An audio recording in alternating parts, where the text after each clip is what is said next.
লাহিড়িপুর লাক্সগঞ্জে দ্বীপ আছে, দ্বীপ আছে, ছোটো ছোটো দ্বীপ, হেবি সুন্দর।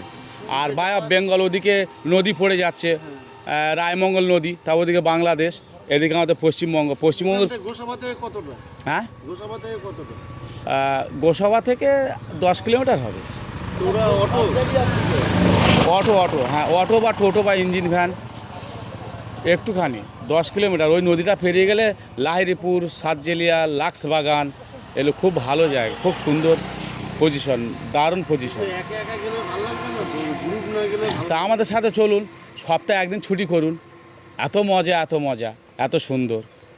এদিকে হিঙ্গলগঞ্জ, এই ধামাখালি থেকে হিঙ্গলগঞ্জ, যোগেশগঞ্জ, শমশেরনগর, বাংলাদেশের বর্ডার, আড়লে কুটুরিয়া, ব্যবসা, কওসা, নারকেল বেড়ে, বা এদিকে সব সুন্দরবনের ফেরা মধ্যে। যাবে গেলে? হ্যাঁ, আর আপনি যদি আরও যান এতে, স্কুল বাড়ি, মোথাবাড়ি স্কুল বাড়ি, ধামাখালি থেকে যেটা যাচ্ছে, ধামাখালি থেকে টানা চলে যাচ্ছে হিঙ্গলগঞ্জ, যোগেশগঞ্জ, শমশেরনগর, বাংলাদেশের বর্ডার।